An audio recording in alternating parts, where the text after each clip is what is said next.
Veo algunas caras nuevas. Lo que estamos haciendo los miércoles es estar estudiando personajes bíblicos.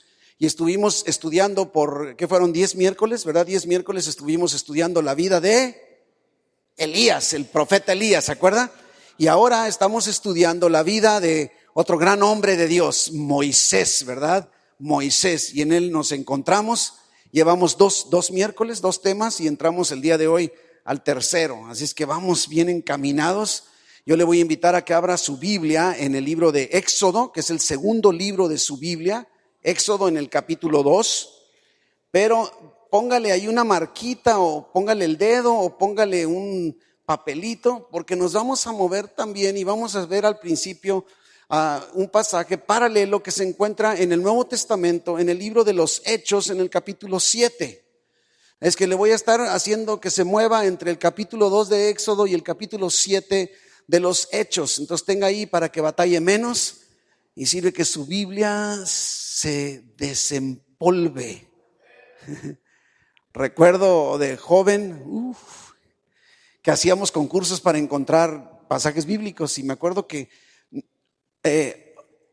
forzábamos a que la Biblia se aflojara y la doblábamos para un lado para que fuera así muy, así es que pues de menos úsela para que se afloje. Ahora, en lo que nos compete el día de hoy, el punto medular de todo lo que vamos a estar viendo es que no es lo mismo hacer la voluntad de Dios, así hacer la voluntad de Dios, que hacer la voluntad de Dios a la manera de Dios. Son 2 cosas totalmente diferentes, y sobre todo en el tiempo de Dios. Y esto nos sucede mucho porque queremos hacer la voluntad de Dios. Yo creo que todos quisiéramos eso. Y una vez que descubrimos cuál es la voluntad de Dios, no siempre seguimos los métodos de Dios o no seguimos el tiempo de Dios. Empezamos a manipular las circunstancias, nos adelantamos, porque usualmente Dios no trabaja con reloj y nosotros sí. Nosotros vemos el tiempo pasar y vemos los años y los meses, los días, las semanas, y nos empezamos a desesperar y decimos: Dios, es que si tú quieres esto para mí y ya pasó un día, entonces déjame accionar. Y no es que estemos malintencionados, simple y sencillamente estamos desesperados. Y de alguna manera esto fue lo que le sucedió a Moisés en el pasaje que estaremos viendo el día de hoy. Moisés, altamente calificado, capaz, preparado, con muchas cualidades de liderazgo, pero se adelantó en su tiempo. Se adelantó. Y una de las cosas que me gustan de la Biblia tiene que ver con la congruencia que encontramos entre todos los libros de la Biblia. La verdad es que es increíble que, no sé, un libro como el Éxodo, que fue escrito por Moisés, pueda tener una congruencia con el libro de los Hechos, que fue escrito miles de años después por Lucas, el médico. Y hay una congruencia, ¿sí?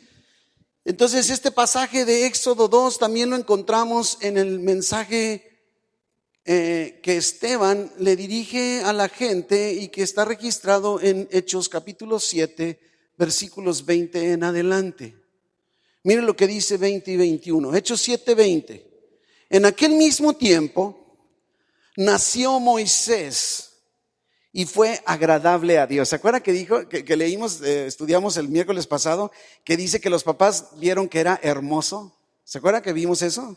Aquí nos dice Esteban está predicando un sermón en donde está platicando lo que pasó con Moisés. Y dice: y fue criado 3 meses en casa de su padre, ¿sí? Aquí se acuerda que hablábamos, que decíamos que pudieron haber sido años. Aquí Esteban interpreta 3 meses nada más, ¿verdad? De alguna manera.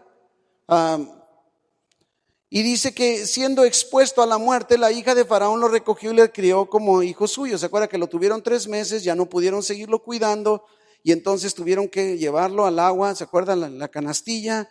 Y luego como la hija de Faraón lo recoge. ¿Se acuerda todo eso que estuvimos viendo?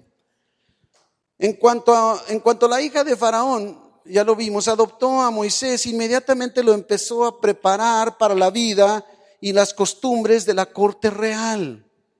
Tenemos que entender que aunque Moisés era adoptado, automáticamente fue adoptado a la familia real. O sea, la mujer era la hija del rey, o sea, Faraón, del rey. Ahora entonces podríamos decir que Moisés era el nieto adoptivo de el faraón. ¿Se fija? Era de la familia real ahora. Y fíjese que hay un historiador muy conocido en nuestros tiempos, aunque fue un historiador de hace muchos años, llamado Josefo, que con su aportación histórica, no es bíblica, pero nos complementa mucho del acontecer histórico de los tiempos bíblicos. Y Josefo nos dice que el faraón no tenía un hijo varón. No, la Biblia no nos dice. Josefo, un historiador externo, nos dice que faraón no tenía un hijo varón y por lo tanto entonces no había un heredero al trono. Ahí está faraón y dice, nomás tengo una hija. No tengo quien ocupe mi lugar. Y entonces dice, Josefo, el historiador, que Moisés estaba siendo preparado para ocupar el trono. Es una cosa externa, sea lo que sea. Lo que sí podemos darnos cuenta es que Moisés debió haber experimentado un cambio tremendo, real, drástico en su vida, de pasar de casa de su familia ahora a la corte real, ¿verdad? Pero no solo eso, ¿no? Entrenado totalmente diferente a los principios de los hebreos. Imagínense el contraste. La mamá de Moisés fue instruyéndolo en ese tiempo que dijimos que calculamos, aunque no nos dice la Biblia que a lo mejor unos 3, 4 años, que su mamá lo estuvo entrenando y lo debió haber entrenado en el temor a Dios, ¿verdad? Al Dios de los hebreos, al Dios de Abraham, al Dios de Isaac, al Dios de Jacob, ¿sí? Y entonces de alguna forma ahora está en la corte real y eso ya ni siquiera es el tema. Yo recuerdo en un tiempo en donde intenté cambiarme de universidad cuando estaba estudiando y me decían, no, es que no hay revalidación de esa materia. Así me imagino que le decían a Moisés, la materia de Hebreos 1, esa no se revalida. No sé, o sea, todo lo que había aprendido no les servía en la corte real, les servía para su vida, sí. Y dice entonces el versículo 22 que fue enseñado, Hechos 7:22, fue enseñado Moisés en toda la sabiduría de los egipcios y era poderoso en sus palabras y obras. Yo me imagino inclusive que Moisés tenía su propia habitación, a lo mejor eran muchas habitaciones, ¿no? Que tenía maestros, instructores personales, individuales, uno a uno. Y no sé, el equivalente de una universidad de nuestro tiempo en aquel entonces era ir a aprender en el templo y el dios máximo de los egipcios era el dios Sol. Es que existía el templo al sol. Haga de cuenta entonces que Moisés se metió a estudiar a la universidad del templo del sol. Yo me imagino que ha de haber tomado clases de lenguaje, de escritura, no sé. Inclusive la escritura de los egipcios, como usted puede haber aprendido un poco, los jeroglíficos, ¿verdad? Basados en símbolos, en ideas, no en letras, no son letras, son dibujitos, hasta parecen dibujos de los niños, ¿verdad? Que pintaban cosas. ¡Qué difícil! Y estaba leyendo que dicen los expertos que en algunos casos se requiere toda una vida hoy para poder llegar a dominar el lenguaje de los jeroglíficos. Miren nada más, qué increíble. O sea, no estamos hablando del abecedario, el español, ¿verdad? No se entiende nada. Tratemos de ver algo y nos podremos imaginar. Aquí vemos una vaquita y un torito, ¿verdad? Y una avecita y ya, ¿verdad? Pero no entendemos. Yo recuerdo, he platicado con usted en mi acercamiento a la cultura y al idioma japonés. No que lo sepa porque no lo sé, pero tienen 3 abecedarios. 3 abecedarios. Hiragana y katakana que se llaman, tiene 26 letras cada uno de esos. Es que estamos hablando de 26 y 26, estamos hablando de 52 letras de dos de sus abecedarios. Pero tienen un tercer abecedario, y le llamo abecedario porque pues es para entender. Tienen un tercer abecedario que es lo que le llaman kanji. Y el kanji no son letras, son símbolos. También un poco reflejando el concepto de un jeroglífico. Y dicen los estudiosos, si te metes ahí, te dicen, para poder leer lo del diario vivir, para poder agarrar un libro, un periódico y lo normal, salir de la escuela, tienes que aprender más de 2,000 kanjis. Y luego dice, un buen lector sabe 3,000. Un experto en kanjis sabe 6,000 y un especialista 50,000. Yo digo, no, me doy por vencido. Así me imagino yo los jeroglíficos. Los egipcios de la antigüedad son famosos por sus conocimientos, inclusive no nada más en la escritura. Yo no sé en qué significa, pero batallan los expertos hoy para leer los jeroglíficos. Pero eso no era todo en los egipcios. También eran famosos por sus conocimientos en la medicina, en la astronomía, en la química, ¿verdad? En la filosofía, en sus propias leyes, inclusive ellos mismos se consideraban en la religión. Y lógicamente yo también creo que debió haber sido Moisés instruido en el arte de la guerra. Y ni qué decir en las artes, en la pintura y en la escultura. Era un estuche de monerías, ¿sí? Ese era verdaderamente un príncipe azul, ¿verdad? No sé, de alguna manera. Fue tanta su preparación que acabamos de leer en el versículo 22, que Moisés era poderoso en sus palabras y sus obras. ¿Te puedes imaginar? Una persona poderosa al hablar. ¿Conoces gente así? Que parece que con que te diga algo, para ti es toda una autoridad. O sea, sí, a lo mejor está diciéndote mentiras, no digo estoy exagerando, pero poderoso en sus palabras y en sus obras. Lo que decía impactaba, lo que hacía prosperaba. Es lo que está diciendo el mismo Esteban. Una persona con liderazgo, con carisma. Quiero pensar que inclusive era el orgullo de Egipto. ¿Por qué? Porque no había herederos, si es que le hacemos caso a Josefo. Pero también era hombre, era vulnerable. Y a veces se nos olvida que somos de carne y hueso. A veces se nos olvida que los conceptos buenos que la gente tiene de nosotros es que no nos conocen bien. Es que no conocen nuestras debilidades. Y creo que Moisés se movió de acuerdo a su propio plan. Si leemos lo que nos dice en su sermón Esteban, podemos descubrir algo. Versículo 25. Dice que él pensaba, porque esto no nos dice Éxodo, por eso me estoy yendo primero a Hechos, ¿ok? Él pensaba, Moisés pensaba que sus hermanos comprendían que Dios les daría libertad por mano suya. Mas ellos no lo habían entendido así. Ahora quiero preguntarte, ¿iba Dios a liberar a su pueblo por mano de Moisés? ¿Iba o no? ¿Era el plan de Dios? No me tenga miedo, si se equivoca ni modo. Lo saco, ¿no es cierto? ¿Sí o no? Sí. ¿Era el plan de Dios entonces usar a Moisés para rescatar a su pueblo? Sí, ¿verdad? Entonces no estamos discutiendo aquí si el plan de Dios era o no era ese. Sabemos por la historia bíblica que ese era su plan, el plan de Dios. Y de alguna manera Moisés creía que así era. Es que el problema no era eso, ¿verdad? Moisés conocía la voluntad de Dios, pero el problema está en que no buscó moverse a la manera de Dios ni en el tiempo de Dios. Ahí está el problema. Y es de donde tenemos nosotros que aprender nuestras lecciones el día de hoy. Observa los pasos que dio. Podemos ver como en la primera acción, una idea que Moisés inició, pero no la inició Dios.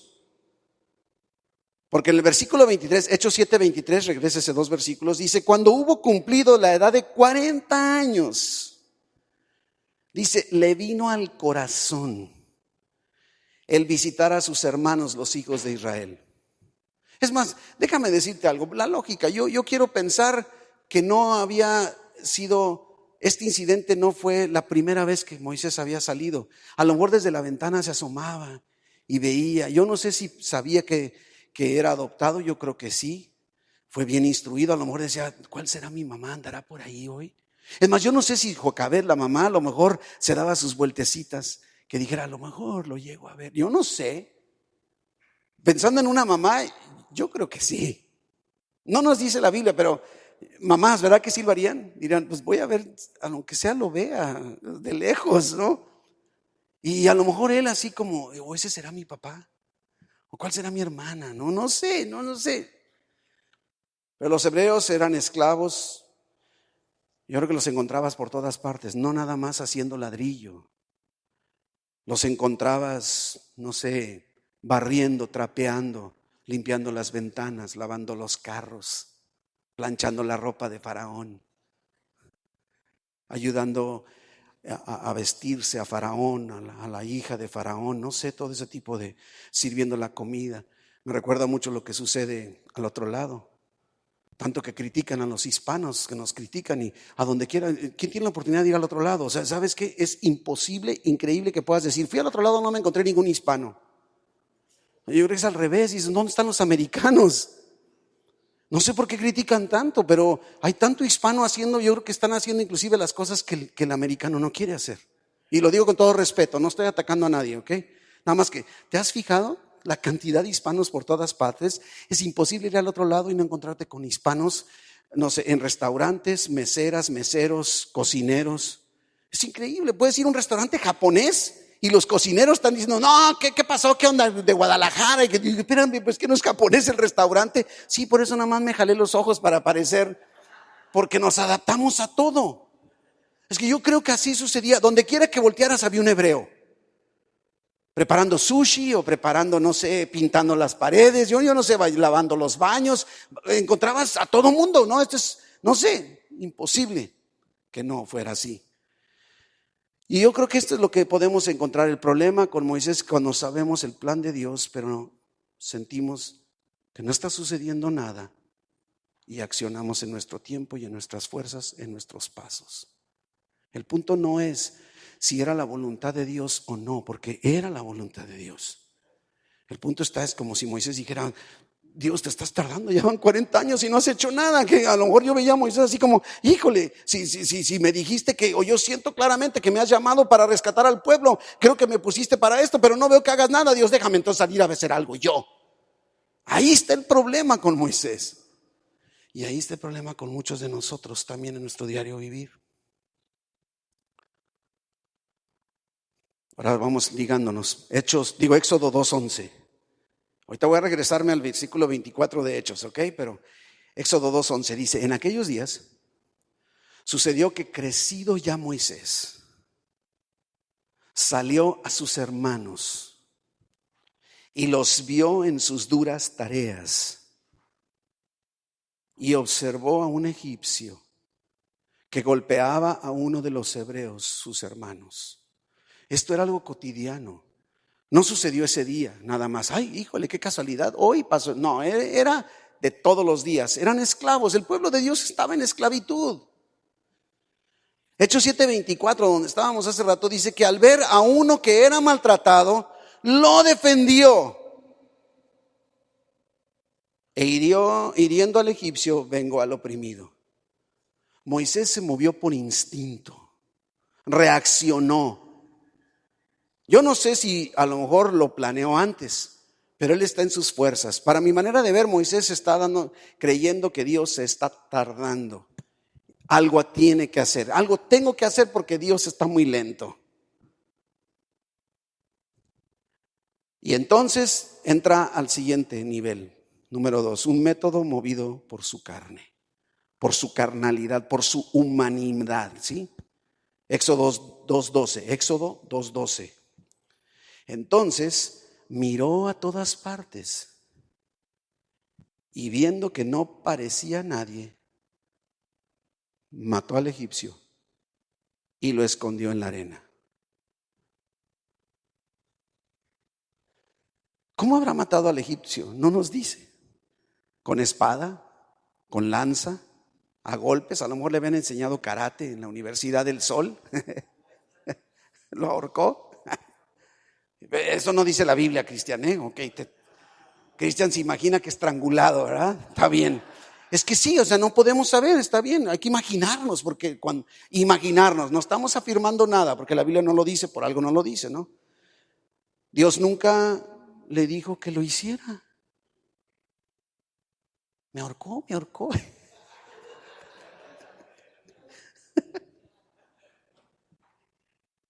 Es importante que veamos que Dios nunca le dijo a Moisés ni que saliera ni que matara a nadie.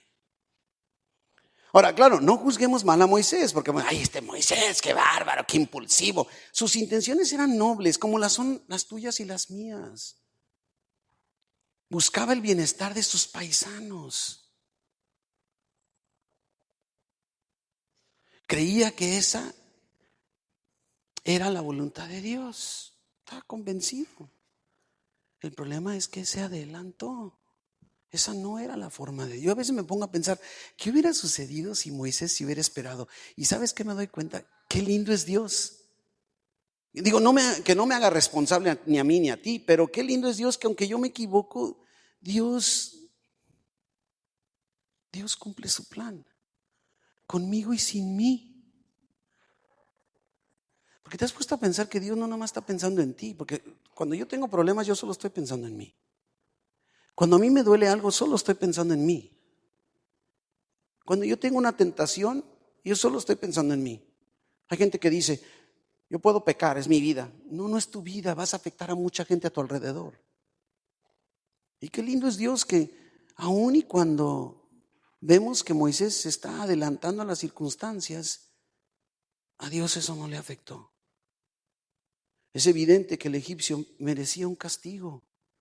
Es una injusticia lo que estaban haciendo, pero Moisés se movió en su carnalidad, en su humanidad. Es importante que actuemos en los tiempos de Dios y con los métodos de Dios. Y el asesinato no es un método de Dios. Ahora, algo que me llama la atención, fíjese que dice que Moisés volteó para todas partes, menos para arriba. En muchas ocasiones así estamos, así viendo todo el panorama, nos volvemos expertos, creemos que somos buenos planeadores, ya evaluamos toda circunstancia, hacemos un recorrido, una evaluación, pero nunca volteamos para arriba. Para allá debió haber volteado Moisés, para arriba primero. Y ahora tiene que ocultar la evidencia de sus acciones. Qué absurdo. Enterrar a alguien en la arena. ¿Sabes lo absurdo que es eso? Y eso te debe recordar, a veces, ¿verdad que a veces queremos sepultar nuestro pasado, nuestro pecado, nuestras equivocaciones? Y lo único que sucede es que nos persiguen porque el viento destapa lo que nosotros enterramos o pretendimos enterrar. Tu pasado, tu pecado te persigue. Y te digo, resuélvelo con Dios, no lo entierres. El día de ayer se acercaba conmigo un muchacho jovencito de nuestra iglesia, en donde lloraba y me planteaba toda su situación. Y yo le dije, ¿sabes qué? Se necesitan pantalones para que a tu edad vengas con el pastor y le confieses. Porque así es como se empieza, buscando a Dios. Yo no tengo la solución, hijo, pero Dios sí. Y pude ver un muchacho que llegó derrotado, deprimido, y salir de la reunión con la frente en alto, lleno de gozo y diciéndome, pastor, gracias. No dejes pendiente tu pecado y tu pasado creyendo que la arena lo va a tapar, porque el viento te lo va a sacar a la luz y va a ser más vergüenza que si mejor tú lo sacas. Más vergüenza. Resuélvelo con Dios, no lo entierres. Número 3, ese acto, esa acción de Moisés lo llevó a la confusión y al fracaso. Eso fue lo que le produjo. Hechos 7:25, lo que acabamos de leer en el 25, pero vamos retomándolo. Él pensaba que sus hermanos comprendían que Dios les daría libertad por mano suya, mas ellos no lo habían entendido así. Ellos no lo habían entendido así. Y al día siguiente se presentó a uno de ellos que reñían. Ahora están 2 hebreos peleando. Y los ponía en paz diciendo, Moisés interviene, varones, hermanos sois, ¿por qué os maltratáis el uno al otro? En el pasaje de Hechos de Éxodo 2:13 nos dice que al día siguiente salió y vio a 2 hebreos que reñían y entonces dijo al que maltrataba al otro, ¿por qué golpeas a tu prójimo? Se fija, otro lenguaje está expresado, pero es lo mismo. Moisés siente que todo va de acuerdo a su plan. O sea, ya accioné, Dios, ya te ayudé, maté al egipcio. Y ahora estoy entrando a evitar que mis paisanos estén peleando. Es que tú me has llamado al liderazgo para rescatar al pueblo. Oh, pero qué equivocado está Moisés. Hechos 7:27, entonces el que maltrataba a su prójimo le rechazó. ¿Y qué le dijo? ¿Quién te ha puesto por gobernante y juez sobre nosotros? ¿Quieres tú matarme como mataste ayer al egipcio? Ay, nanita, ¿ahora qué hago? ¿Ahora qué hago, verdad? Hay confusión. En Éxodo 2:14 nos dice, y él respondió, ¿quién te ha puesto a ti por príncipe y juez sobre nosotros? Moisés pudo haber dicho, Dios me puso, nada más que yo me le adelanté. Esa era la respuesta correcta de Moisés. Porque aquí pudiera parecer, ves, Moisés está tomando esas atribuciones que no le corresponden. No, el llamado era el correcto. Pero el método y el tiempo no lo era. Y le dijo el hebreo, ¿piensas matarme como mataste al egipcio? Entonces Moisés tuvo miedo. Iba todo muy bien. Y dijo, ciertamente esto ha sido descubierto. Miedo. Siguiente paso, un resultado insoportable. En Hechos 7:29 dice que al oír esta palabra, Moisés huyó y vivió como extranjero en tierra de Madián, donde engendró 2 hijos. Yéndonos a Éxodo, ahora sí, 2:15, oyendo Faraón acerca de este hecho, ya se enteraron, procuró matar a Moisés. Ahora imagínate que Moisés dijera, Dios, es que yo estaba haciendo, tú me dijiste que yo iba a hacer y yo accioné y ahora están buscando mi vida, mira, soy mártir, pobre de mí, ¿por qué me hacen esto? Y Dios le diría, porque estás actuando en tus métodos y en tu tiempo, yo no te dije eso. ¿Y cuántas cosas estaremos tú y yo experimentando el día de hoy porque hemos accionado a lo mejor en el propósito de Dios, pero no con sus métodos ni en su tiempo? Y entonces ahora vemos Madián, la tierra de Madián, del palacio al desierto. Moisés altamente calificado y completamente inutilizado ahora. Corriendo como un cobarde, lleno de miedo. Yo no sé no nos dice la Biblia cómo se fue, si se fue a caballo, en burro, en camello o en un carro, a lo mejor tenía una moto, yo no sé en qué se habrá ido, pero se fue. Pero todo su conocimiento, toda su habilidad no le servían en ese momento para nada en el desierto. A ver, ¿de qué le servían los jeroglíficos en el desierto? Yo no sé, ni para sacar agua. Todo parece para Moisés haber llegado a su fin. ¿Se ha fijado que los desiertos tienen esa característica? Nos inmovilizan, pero también nos enseñan tantas cosas. O sea, inmovilizan en el buen sentido. Andamos tanto a la carrera que a veces pasar por un desierto de la prueba, del dolor, del sufrimiento, nos obliga, nos hacen darnos cuenta cuánto necesitamos de Dios. Y mi hermano, te digo en esta noche, detente un poco. Si vas a toda velocidad, pregunta a Dios si vas en el camino correcto, en su método y en su tiempo. Este es un tiempo para eso. Ahora, ¿qué lecciones podemos obtener del fracaso del pobre Moisés? Porque es cierto, o sea, la vida cristiana es real. Si alguien viene a decirte que porque eres cristiano tus problemas se acabaron, siento decirte, es una gran mentira. La única diferencia entre un cristiano y uno que no lo es que ahora los problemas y las pruebas que pasamos, las pasamos con la presencia de Dios a nuestro lado. El Espíritu Santo, sin dejarnos, sin abandonarnos, nos consuela, nos alienta, nos defiende, nos acompaña. Esa es la gran diferencia. Que nadie venga a decirte es que eres cristiano, ya no hay problemas, y si estás sufriendo es que estás en pecado. No es cierto, no necesariamente. Aquí no se trata de que como cristianos vivieron entonces para siempre muy felices, ¿no? Es que, ¿qué lecciones obtenemos? Primero, que los fracasos promueven una vida de obediencia. Tristemente. Dice el Salmo 119, es el salmo más largo de todos.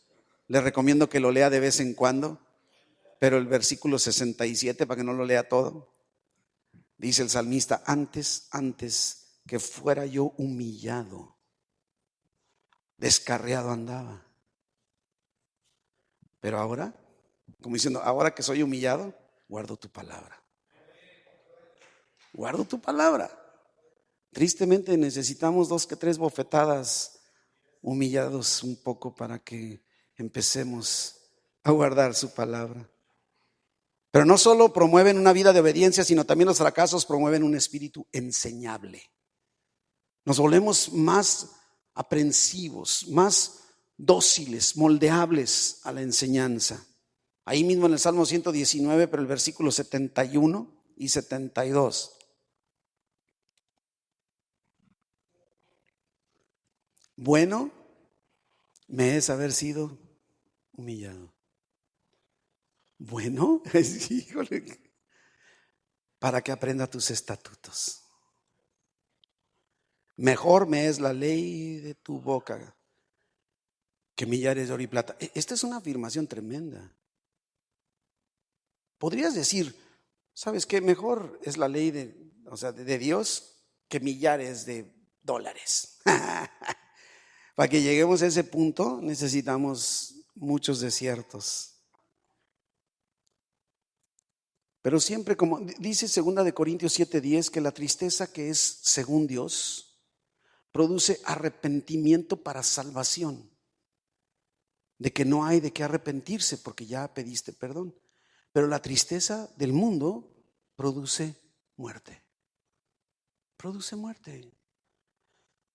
Estaba leyendo una frase de éxito que dice: éxito es moverse de un fracaso a otro sin perder el entusiasmo. Me gusta eso. Éxito es moverse de un fracaso a otro sin perder el entusiasmo. No te desanimes por tus fracasos, aun y cuando la hayas regado o te hayas equivocado o las circunstancias te golpearon. La intensidad de tus fracasos va a determinar la intensidad de tu lección, eso sí. Mientras más fuerte el fracaso, más vas a aprender. ¿Quieres aprender mucho? No, pastor, mejor yo de poquito en poquito. Éxodo 2:16. Dios, me tengo que apurar. Y estando sentado junto al pozo, mira ahora dónde está. Moisés está sentado junto a un pozo. Antes se sentaba en un palacio con aire acondicionado, ¿sí? Se puede imaginar como vemos en las películas esas mujeres así con los abanicos así echándole aire, ¿verdad? Así. Comida, bien vestido, a lo mejor mucho oro. Ahora está en un pozo. Y dice que 7 hijas que tenía el sacerdote de Madián vinieron a sacar agua para llenar las pilas y dar de beber a las ovejas de su padre.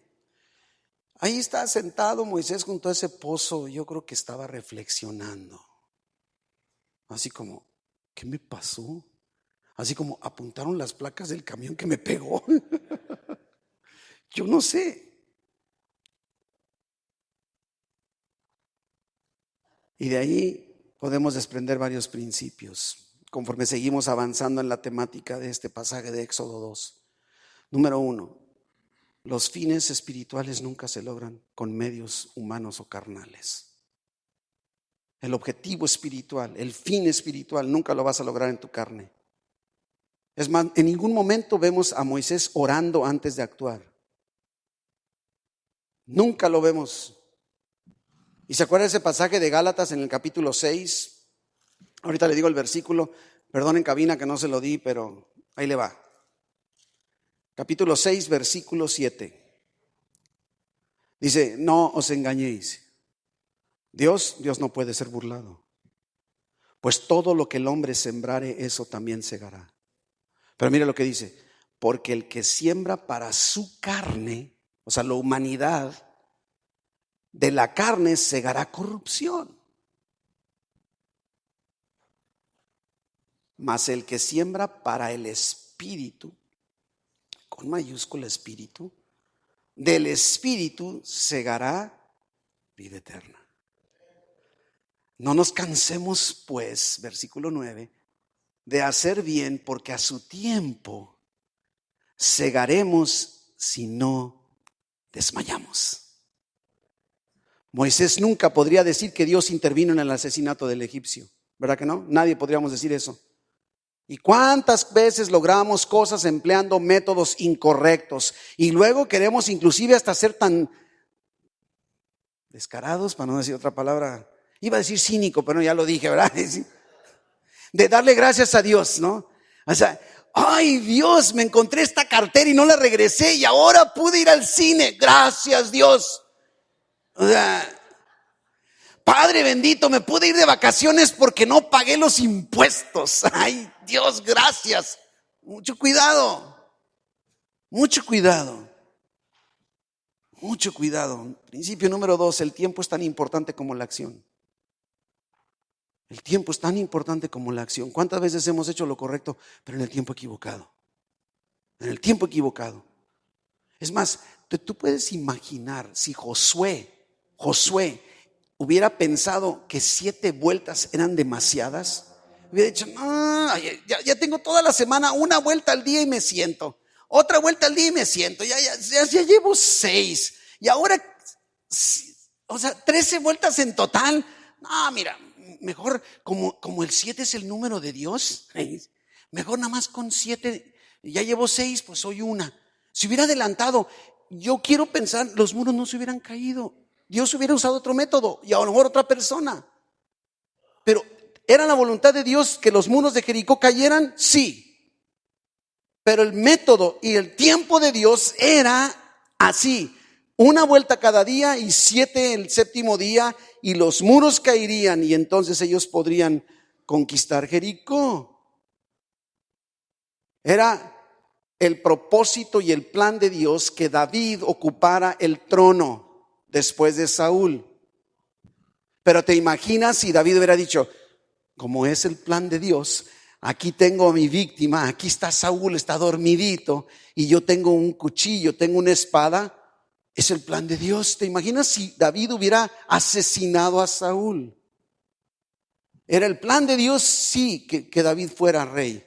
Pero ese no era el momento ni el método de Dios. Somos como esos perritos, creo yo. ¿Ha visto los perritos sin entrenamiento? Que los dueños sacan a pasear con una correa. Se me hace que es al revés, el perrito saca a pasear al dueño, ¿no? Y van jalando, ¿ha visto así como, espérate, y lo quieren entrenar? Porque dicen que los perros deben caminar a tu lado y lo jalas. Y yo lo llegué a hacer, yo estoy hablando de mí, yo no sé, yo creo que tú no, pero yo sí. En donde vas jalando al perrito y lo quieres aquí, el perrito, y de repente, hasta se está ahogando el perrito. ¿Te has fijado? Así estamos tú y yo, y Dios dice, también es mi tiempo, ahí estamos, nos falta aire ya, pero ahí vamos. Es que tú quieres, sí, eso quiero, pero no ahorita, hijo. Y no es método por ahí, no, lo quiero por acá. Me doy a entender. Así somos como esos perritos, agotados, cansados, jadeando, agotándonos. Queremos nosotros a nuestra manera. Y Dios intentando que caminemos a su ritmo y no al nuestro. Por su banqueta y no la nuestra. A su lado y no desparrajados por todas partes. Principio número 3, esconder nuestros errores no los borra. Lo único que hace es posponer su descubrimiento. ¿Cuántas veces tratamos de hacer como que nada pasó? El otro día estaba viendo de esos videos que sacan por todas partes, en donde se caen las personas y se levantan como si no hubiera pasado nada. O sea, así como, no pasó nada. Así como, nadie me vio, ¿verdad? O sea, a veces así somos con nuestras acciones, ¿no? Ocultamos, no confrontamos, no resolvemos. Inclusive algunos hasta de iglesia se cambian. No, pastor, es que sabe que como aquí me vieron muy feo. Y es que como aquí me peleé con el encargado de servidores. Allá también te vas a pelear con el encargado de servidores y allá te van a ver más feo todavía. Pero a donde vayas vas a llevar contigo. Si sabías eso, ¿no? O sea, algo que yo he descubierto, que donde yo estoy, ahí estoy yo. Ahí sí. O sea, no puedo escaparme. No puedo escaparme de mí mismo por más que quiera. Somos buenos para esconder y para cubrir todo, como si eso resolviera el problema. Dice, el que confiesa sus pecados y se aparta. Perdón porque no está, creo que está en Proverbios 29, Javier. El que confiesa sus pecados y se aparta. Sí, Javier, y alcanzará misericordia.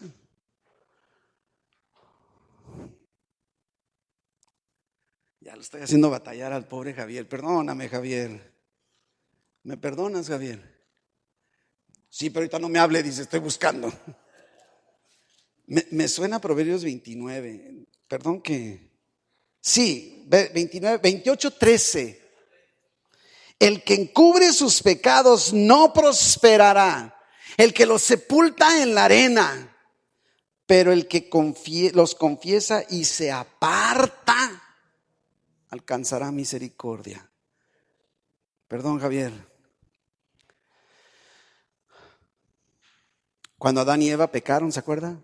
¿Qué fue lo primero que hicieron?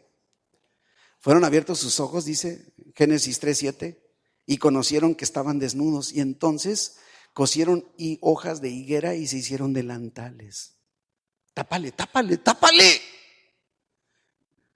¿Qué pasó? Nada, nada. ¿Y esas hojas de higo? Nada, nada, no pasó nada. Está todo bien, ¿no? Sí. Como si pudieran esconder su desnudez con unas hojas de higuera.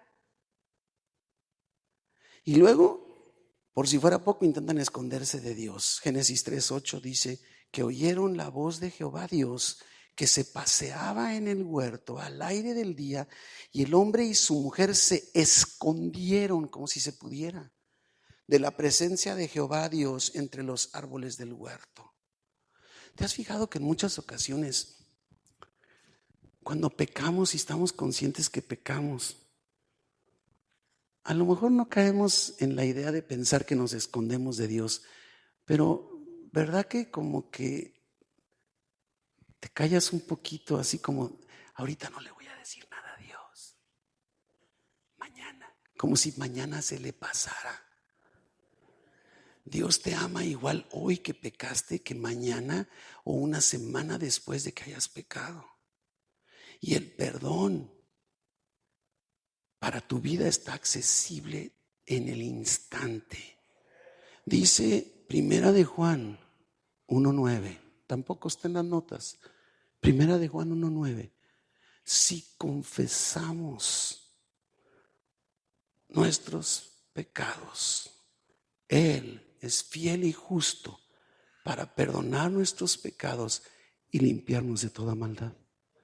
Y se lo he enseñado desde aquí. Sí, doctrina básica para los que han tomado doctrina básica. ¿Cuál es el único pecado que Dios no perdona? El que no confiesas. El que no confiesas. Si lo confieso, soy perdonado. ¿Por qué? Porque Él es fiel, porque Él es justo, nada más por eso. ¿Lo ve? Tenemos que venir a eso. Acércate a Dios, confiesa. Decía Mark Twain, el escritor, somos como la luna. Tenemos un lado oscuro que no queremos que nadie vea. Que es cierto. Dios te escucha siempre, ponte a cuentas con Él. Principio número 4. El liderazgo espiritual es asignado por Dios y no por ti mismo. Dios es el que asigna el liderazgo espiritual. Y eso no fue lo que le habían enseñado a Moisés en la Universidad del Sol, ¿verdad? Yo recuerdo cuando yo sirviendo en la iglesia, le he platicado desde que tengo memoria, y a los 17 años involucrado en el liderazgo de la iglesia, pero yo tenía mi trabajo, yo seguía haciendo por fuera y todo mi tiempo libre lo dedicaba a la iglesia, y empezó a venir un llamado.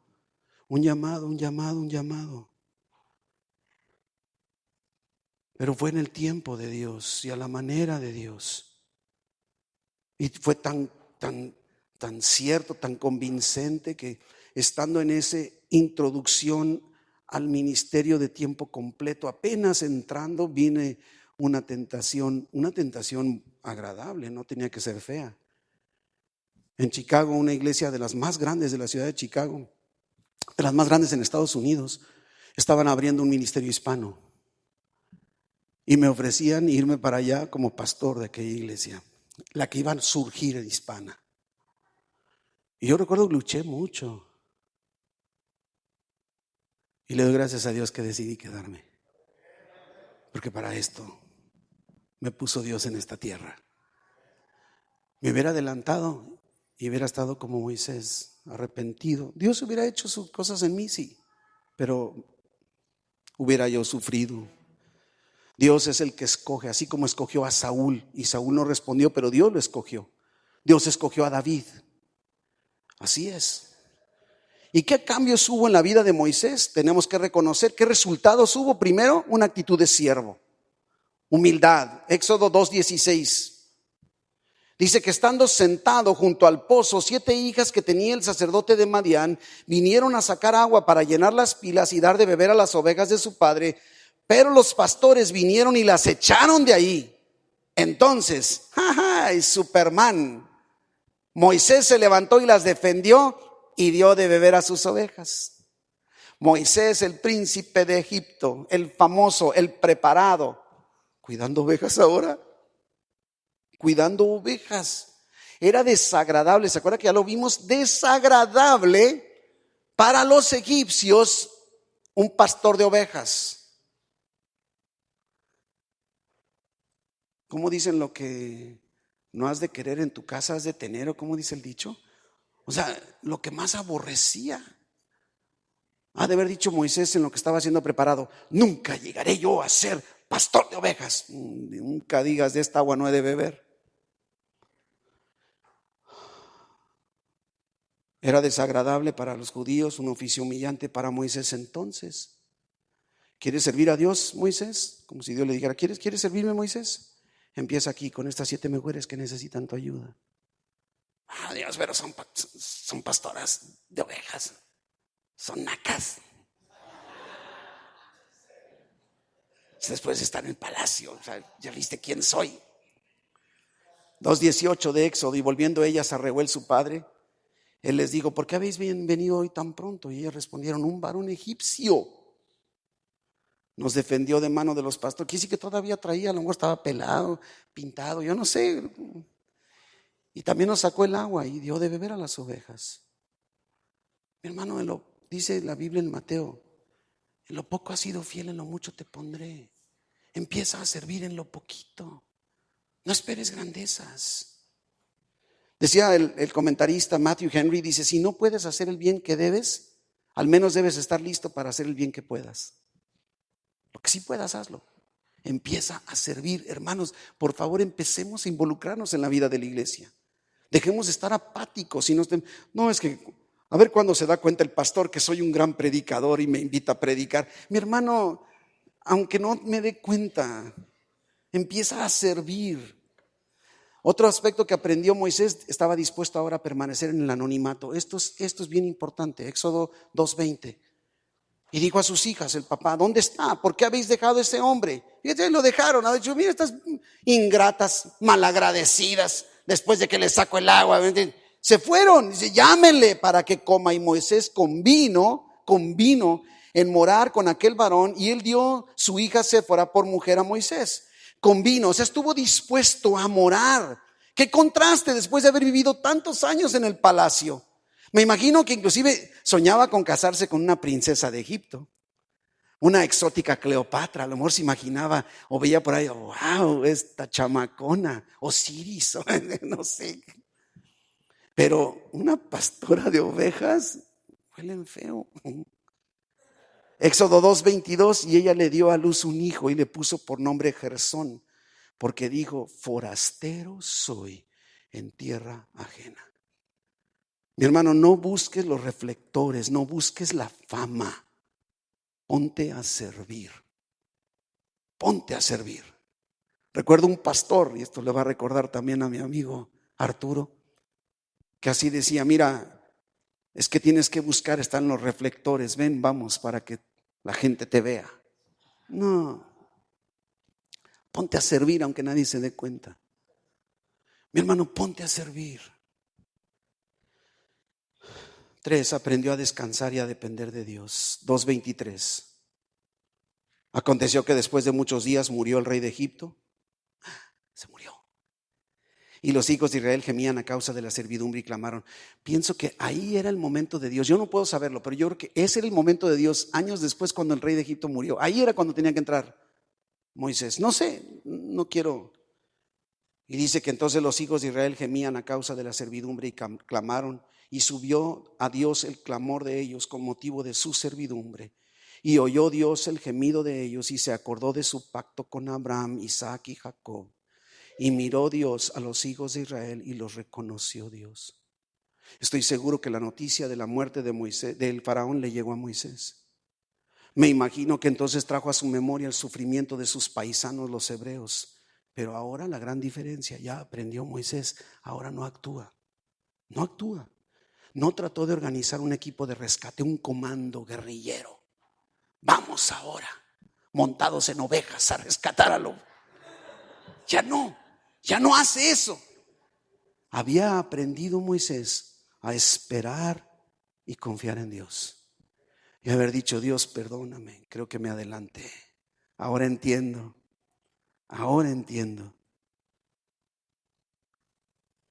El tiempo de Dios.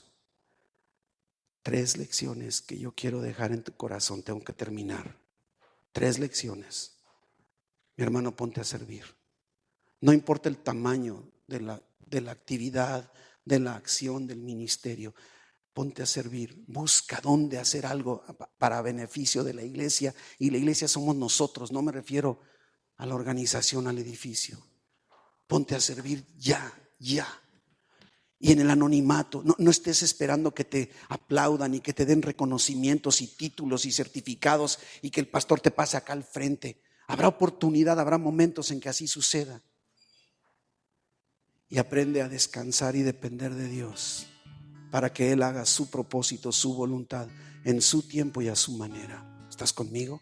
Ponte de pie, mi hermano. Yo quiero invitarte. Cierra tus ojos. Y que así platiques con Dios y le digas: mi Dios, quiero servir. Quiero servirte a ti a través de mi iglesia. Muéstrame por dónde. Dime qué puedo hacer. No me importa, dile, no me importa si tengo reconocimientos o proyectores o se dan cuenta los demás. Pero sobre todo, Dios, dile: enséñame a esperar en ti y a depender de ti. Instrúyeme, Dios. Dile: quiero aprender de ti. Quiero vivir en total dependencia de ti. Oh Padre bendito, en el nombre de Jesús, ven con esta convicción sobre tu pueblo. Señor, que nos lleves a ponernos a cuentas contigo, Dios. Todo pecado que no está resuelto, que vengamos delante de tu presencia sabiendo que si confesamos, tú nos perdonas y nos limpias de toda maldad. Oh Padre Celestial, para que quede todo a cuentas contigo. Como dice tu palabra, el profeta: ven, nos dices, ven y estemos a cuentas. Oh Señor, así estamos delante de ti, poniéndonos a cuentas. Presentamos delante de ti todo nuestro pecado, Señor, lo confesamos a ti, solo a ti, Señor, porque tú eres el único que puede perdonar nuestros pecados y nadie más. Y delante de tu presencia reconocemos nuestro pecado. Te pedimos perdón, confesamos, Padre Celestial, y recibimos en el nombre de Jesús tu perdón, tu limpieza, para empezar a caminar en tu plan, en tu propósito, en tu camino y en tu tiempo, sirviéndote en humildad, con disposición y en total dependencia de ti, Señor. Gracias por tu palabra. Gracias porque a través de la vida de Moisés nos enseñas tantas cosas, mi Dios. Y lleva a tu pueblo, llévales con bien, mi Dios, a donde quiera que van, guardándoles, guiándoles, dirigiéndoles. Oh Padre, trae sanidad sobre el enfermo en el nombre de Jesús. Bendice cada matrimonio, cada familia. Oh Padre Celestial, sus finanzas, provéeles, prospérales, Señor. Protégeles y trae unidad en cada casa. Y guárdales en esta semana, Señor, guiándoles en cada paso que ellos den, Señor Todopoderoso. Guíales, fortaléceles y anímales, Padre, con tu presencia. En el nombre de Jesús. Amén. Amén.